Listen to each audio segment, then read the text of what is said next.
नमस्कार, आप देख रहे हैं राइट न्यूज़ 24 और मैं हूं आपके साथ दीपक भारद्वाज। इस समय हम धर्मशाला के खनियारा में मौजूद हैं और यहाँ पर एक चैरिटेबल ट्रस्ट है। आज हम उसके बारे में बातचीत करेंगे, किस तरीके से चैरिटेबल ट्रस्ट इन्होंने अपना काम शुरू यहाँ पर किया है और किस तरह से उन्हें जो है चैलेंजेस लगातार देखने को मिले और किस तरह से जो है स्पेशल एबल्ड जो बच्चे हैं वह यहाँ पर एजुकेशन भी लेते हैं, स्पोर्ट्स भी खेलते हैं। उसका ही साथ जो है कई ऐसे बच्चे जो है यहाँ से उभर कर आए हैं और चाहे हम ट्रस्ट की बात करें, ट्रस्ट की हेल्प से ऐसे बच्चे जो है उभर कर आए हैं जिनके जो सपनों को जो है, पंखों को जो है उड़ान मिली है और उन्होंने जो है कहीं ना कहीं देश का भी नाम जो है रोशन किया है। उसके बारे में आज यहाँ बातचीत करेंगे। हमारे साथ अभी जो है सूर्योदय चैरिटेबल ट्रस्ट के जो फाउंडर और को फाउंडर हमारे साथ यहाँ मौजूद है। उनसे हम बातचीत करेंगे किस तरीके से उन्होंने इस काम को जो है शुरू किया है और किस तरीके से जो है एक छोटे से समय में जो है इन्होंने जो है कई बच्चों को जो है नई जो है पहचान दी है, नई सोच दी है। सबसे पहले मैम आपका नाम जानेंगे। अनुराधा जी सर, आपका नाम? सचिन शर्मा जी मैम, किस तरह से जो है हम बात करें, क्योंकि चैरिटेबल ट्रस्ट है, एक सपना है आपका था कि ये एक एनजीओ जो चैरिटेबल ट्रस्ट जो है शुरू करनी, क्या सोच थी और किस तरह से जो है ये एक सोच को आपने जो है अमली जामा पहनाया? एक सोच थी स्पेशल बच्चों के साथ काम करना। जब इन बच्चों से आप मिलते हैं तो आपको लगता है कि नहीं, ये समाज में कहीं ना कहीं पीछे है और इनको आगे लेके आना है। तो इसी उद्देश्य से हमने इस ट्रस्ट की स्थापना की थी दिसंबर 2016 में और जून 2017 में हम लोगों ने इस ट्रस्ट को एक स्कूल के नाम से जोड़ा। इसमें हम लोगों ने दिव्यांग बच्चों को जो मेंटली चैलेंज है, जो आईडी के बच्चे हैं, उनको जोड़ा और उनको लेके हम आगे आए और हम लोगों ने एडीएल के साथ, स्पेशल एजुकेशन के साथ इसमें वोकेशनल ट्रेनिंग को जोड़ा, क्योंकि मेन मकसद तो main streaming with the society है और सोसाइटी के साथ मेन स्ट्रीम होने के लिए इन बच्चों को इंडिपेंडेंट होना बहुत ज़रूरी है। हमारे पास सीवियर कैटेगरी से लेके माइल्ड कैटेगरी तक के बच्चे हैं, तो सभी बच्चों का हम लोग पहले कोशिश करते हैं एडीएल में वो आगे आएँ और उसके बाद उनका एजुकेशन पे रहता है, स्पेशल एजुकेशन पे, और फिर उनका वोकेशन जो उनका इंटरेस्ट भी है, उनकी एबिलिटी के अकॉर्डिंग उनको वो काम सिखाया जाए और वो अपने जीवन में कुछ न कुछ करने योग्य हो। मतलब वो ऐसा ना रहे कि वो कुछ नहीं कर पा रहे हैं, अगर उनको मौका मिले तो वो बहुत कुछ कर सकते हैं और ये आपने यहाँ आके देखा भी होगा। जी जी। तो किस समय जो है आपने ट्रस्ट की शुरुआत की, कहाँ से आपने शुरुआत की और किस तरह के चैलेंजेस जो है वह आपको देखने को मिले? हमने शुरुआत 2017 में जून में हमने 9 बच्चों के साथ की थी। हम उन्हें लकी स्टार भी कहते हैं और हमारे पास वो बच्चे बढ़ के 110 हो गए थे 2021 तक, कोविड आने तक। और कोविड के बाद हमारी वो संख्या थोड़ी सी कम हुई। हमारी काफ़ी बड़ी बिल्डिंग हो गई थी, 21 का हमारा स्टाफ था, बहुत अच्छा हमारा काम था। हमारे डीसी, जितने भी डीसी थे, हमारे डीसी संदीप कुमार जी और उनके बाद राकेश प्रजापति जी, बहुत सपोर्ट हमें इन सबसे मिलता रहा है और आगे भी हमें मिलता रहा। जिंदल सर ने भी हमारा काफ़ी सपोर्ट किया और प्रेजेंट जो हमारे डीसी हैं उन्होंने भी वो भी हमें सपोर्ट करते हैं। लेकिन कहीं ना कहीं कुछ कमियां हमारी रह जाती हैं। हम लोगों को बिल्डिंग छोड़नी पड़ी कोविड के बाद, क्योंकि हमारे जो ओनर थे उनको वो बिल्डिंग सेल आउट करनी पड़ी और हम लोगों ने गवर्नमेंट से गुहार लगाई और हमारे एमएलए साहब, हमारे एमपी साहब, हमारे डीसी साहब, हमारे एमसी साहब, सबने हमारी हेल्प की और हमें ये बिल्डिंग मिल पाई। बेशक ये छोटी बिल्डिंग थी लेकिन हम जिंदा हैं और हमें सबके सपोर्ट से इस बिल्डिंग को हमें मिला और हम लोगों ने यहाँ पे फिर से शुरू किया। हालांकि इस इन बिटवीन जो हमारे 5 महीने जनवरी से लेके मई तक हमारे बच्चे घर में रहे और बहुत सारी प्रॉब्लम्स रही उनके साथ, उनको वापस लेके आना बहुत मुश्किल रहा। एट प्रेजेंट हमारे पास 57 बच्चे हैं और हम यहाँ काम कर रहे हैं, लेकिन अभी भी हम ऑटिस्टिक बच्चों को और ADHD बच्चों को नहीं लेके आ पा रहे हैं क्योंकि हमारी बाउंड्री वॉल अभी तक नहीं लगी है। और अभी भी हम रिक्वेस्ट करते हैं अपने सभी डिपार्टमेंट से कि प्लीज़ वो इस पे थोड़ा ध्यान दे, ताकि थोड़ी बाउंड्री वॉल अगर हमारी जल्दी लग जाएगी तो हमारे बच्चे और आ पाएंगे और जगह हमारी छोटी है, थोड़ी सी और बढ़ जाएगी तो उसके कारण भी हमारे बच्चे ज़्यादा आ पाएंगे, हमारा स्टाफ बढ़ पाएगा। क्योंकि अभी आप देखेंगे जब मेरे पास 57 बच्चे पूरे आते हैं तो मुझे बाहर बरामदे में बिठाने पड़ते हैं। अभी भी मेरे 2-3 बच्चे बाहर बरामदे में हैं। तो क्लासेस अंदर लगी है, जगह बहुत छोटी है और काम हम लोग करना चाहते हैं, बस सबका साथ हमें चाहिए। जी, एक क्योंकि बात करें तो अचीवमेंट की हमने बात की है, तो कुछ बच्चे जो है यहाँ अचीवमेंट उन्होंने प्राप्त किए, उसके बारे में थोड़ा सा बताएं। हमारा एक लड़का सोनू जो हमारे पास आया था वो असिस्टेंट बेकरी शेफ के रूप में उसने हयात में काम किया। 3 साल उसने काम किया। कुछ मेडिकल सिचुएशन के कारण अभी वो घर में है, अभी उसने छोड़ दिया है वहाँ पे, लेकिन वहाँ हयात में भी उसकी बहुत तारीफ होती रही। और हयात काफ़ी बड़ा एक रिजॉर्ट, एक हमारे लिए बहुत बड़ी अचीवमेंट थी कि हमारा बच्चा वहाँ पे काम करता रहा। उसने बहुत कुछ वहाँ पे सीखा और वो बहुत सुंदर सुंदर केक बनाता है। अभी वो फिर से कोशिश कर रहा है, अभी उसकी हेल्थ पहले से इम्प्रूव है तो वो फिर से कोशिश कर रहा है कि वो अच्छे से काम करे। और मुझे उम्मीद है सभी सपोर्टर से कि उसको और अच्छा प्लेटफॉर्म मिलेगा। जी, अगर हम बात करें तो आकृति भी हाँ जी। जो उसके बारे में थोड़ा सा बताएं। अभी की हमारी नई अचीवमेंट है, हमारी आकृति जो है अभी इटली जा रही है।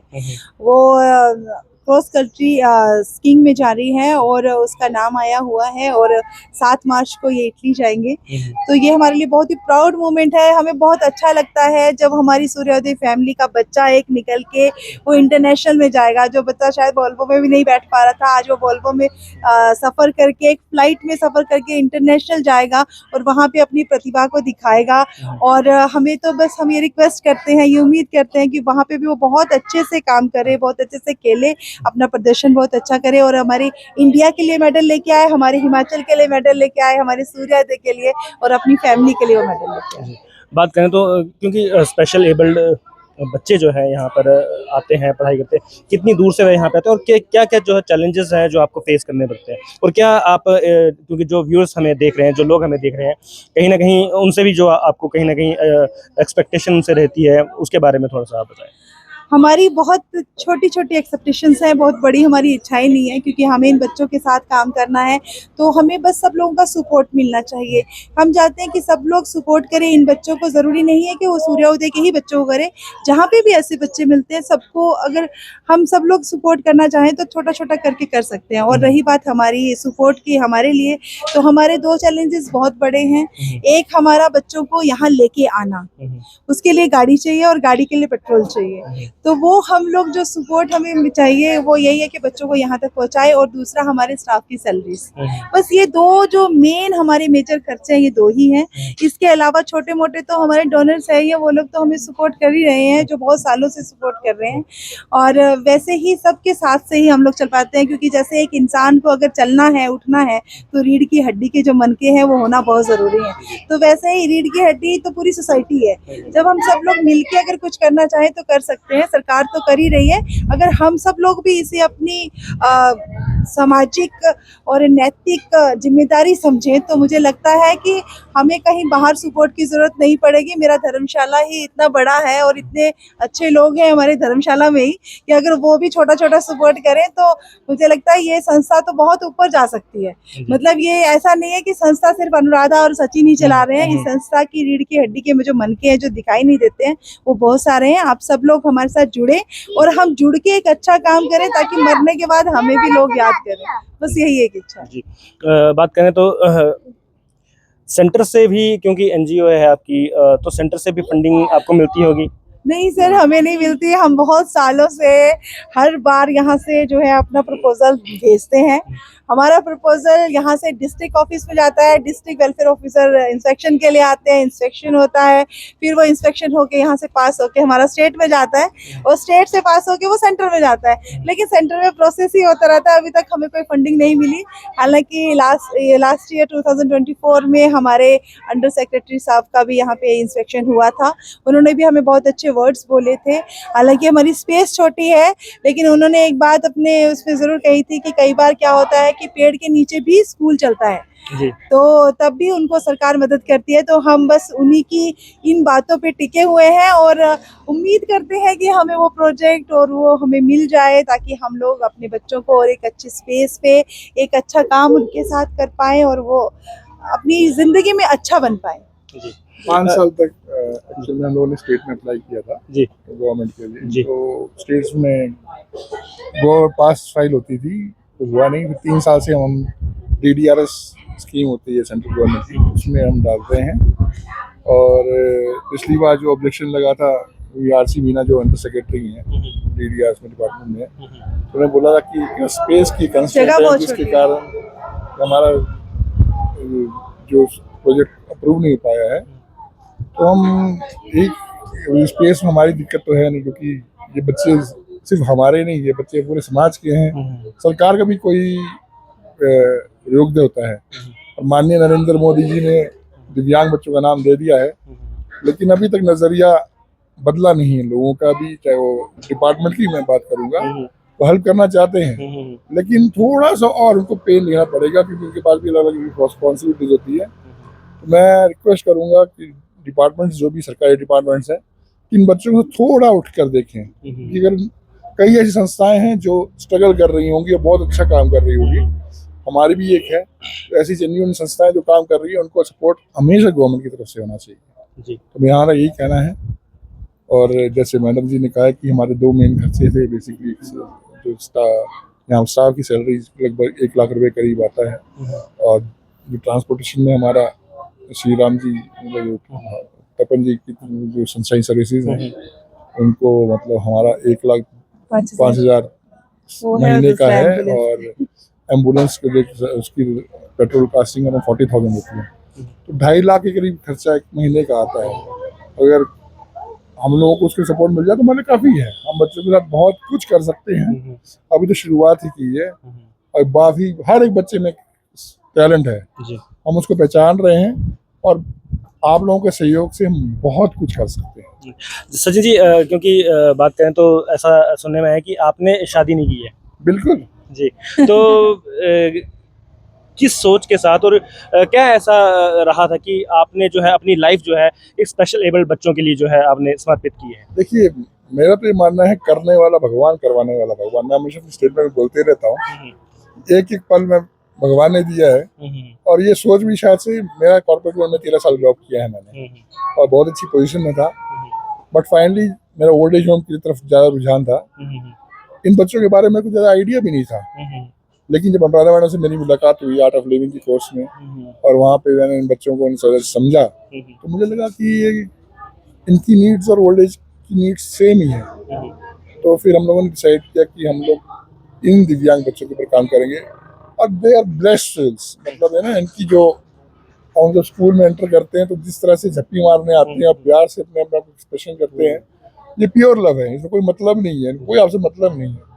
तो अपने आप आ गया, मतलब मैं तो अपना पूरा योगदान श्रम ऊपर वाले को देता हूँ, और शादी नहीं की तो मैं तो बड़ा खुश हूँ। बिना शादी के इतने सारे बच्चे हैं तो देखने के लिए और क्या चाहिए जी। सचिन जी, एक और आपसे जानकारी लेना चाहेंगे, क्योंकि कई बार ऐसा देखने में आता है कि समाज में जो है इन स्पेशल एबल्ड जो बच्चे हैं उनके साथ जो, या उनके हक की अगर हम बात करें तो उन्हें शायद उनका हक नहीं मिल पाता है, उससे किस तरह से देखते हैं, और समाज में जो ये सोच जो स्पेशल एबल्ड बच्चों के लिए, उससे किस तरह से चेंज करने के लिए आप सुझाव देना चाहते हैं? देखिए, सिंपल सी बात है ना, तो सबसे पहले जो हमारे जो पुराने रिचुअल्स इनको एक तरह से कर्म कांड जिसे कहते थे, उन्होंने बच्चों को ना पिछले जन्म का एक रिलेट कर दिया है, और एक तरह से पिछले जन्म में कुछ किए होंगे इस कारण ऐसे जन्म हुए, ऐसा कुछ नहीं है।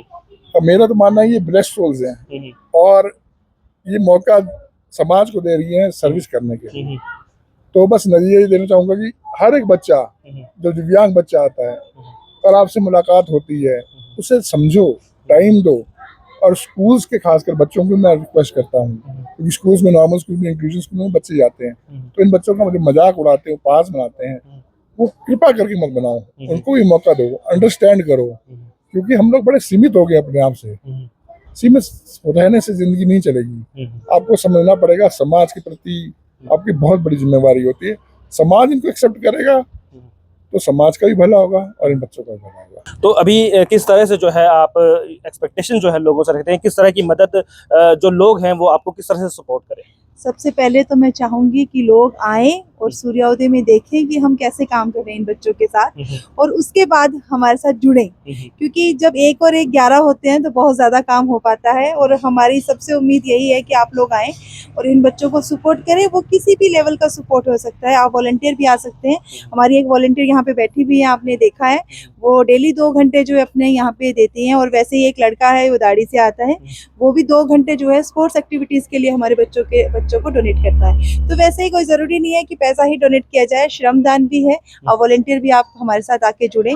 और सूर्योदय चैरिटेबल ट्रस्ट हमारा ठेठ खनियारा में है और यहाँ पे हमारे वर्किंग आवर्स हैं मॉर्निंग 10 to 2, जिसमें आप बच्चों के साथ और स्टाफ के साथ मिलकर काम कर सकते हैं। जी, अगर बात करें क्योंकि एक छोटा सा आपका प्रेमिसेस है, किस तरह से जो है इसे आप बढ़ाएंगे और क्या कहीं और भी जो है आपके द्वारा जो है कोई बिल्डिंग तैयार की जा रही है? जी ज़रूर, क्योंकि ये बहुत छोटी सी बिल्डिंग है और जब हमारे 57 बच्चे पूरे आते हैं तो हमें जगह नहीं होती बिठाने के लिए, और बारिश जब हो जाती है तो हमें सिकुड़ के अंदर रहना पड़ता है, ये सच है। तो इसके लिए सचिन के फादर ने हमें जो है एक कर्नल 6 मरला जो लैंड वो दी हुई है, तो वहाँ पे हम लोगों ने कंस्ट्रक्शन का काम शुरू किया है। छोटा सा स्टोर हम लोगों ने वहाँ पे स्टार्ट कर दिया। अभी उसका शेड के लिए हमें, क्योंकि फाइनेंस हमारे पास नहीं है, बहुत कम है, तो हम लोग रुके हुए हैं। और हमारे पास गांधी सर हैं, उन्होंने जो है हमें ईंटें डोनेट की हैं। एक प्रधान जी हैं गांव के, जिन्होंने हमें जो है, क्योंकि एक गुप्त दान है तो मैं नाम नहीं ले रही हूँ, तो उन्होंने हमें रेता बजरी के ढेर हमें लगा दिए हैं वहाँ पे, एक एक ट्रक उन्होंने डलवा दिया है। एक पेरेंट्स है जिन्होंने 1000 ब्लॉक्स हमें जो है डोनेट किए हैं।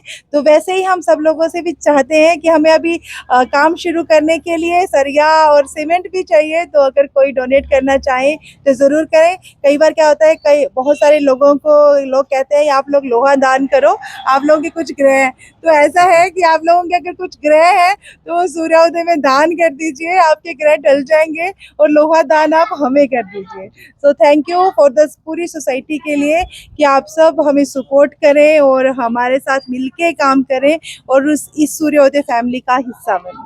तो देख सकते हैं आज जो सूर्योदय चैरिटेबल ट्रस्ट में हम लोग खनियारा में यहाँ मौजूद है और किस तरीके से जो है एक छोटे से समय में जो है इन्होंने एक बड़ी शुरुआत जो है यहाँ पर की है। और कहीं ना कहीं इस पूरे ट्रस्ट को चलाने के लिए, क्योंकि स्पेशल एबल्ड बच्चे हैं, कहीं ना कहीं जो उन्हें हक है जो उन्हें नहीं मिल पाता है, और उन्हें जो है एक नई दिशा जो है सूर्योदय चैरिटेबल ट्रस्ट की तरफ से दी जा रही है। वहीं कहीं ना कहीं जो है आम लोगों से, चाहे कंपनीज हो, चाहे सरकार हो, चाहे प्रशासन हो, और आम जनता का इसमें भरपूर सहयोग की आवश्यकता है, क्योंकि कहीं ना कहीं इन लोगों को मदद की जरूरत है। अपनी तरफ से फंडिंग जो है वह एक सीमित समय तक, एक सीमित रुपए तक जो है वह लगा सकते हैं, लेकिन उसके बाद जो है कहीं ना कहीं समाज में ऐसे लोगों को उठकर सामने आना पड़ेगा और इन लोगों को जो है कहीं ना कहीं उन्हें मदद करनी चाहिए, देनी पड़ेगी, ताकि जो ये स्पेशल एबल्ड बच्चे हैं उन्हें कहीं ना कहीं एक अच्छा भविष्य जो है मिल पाए।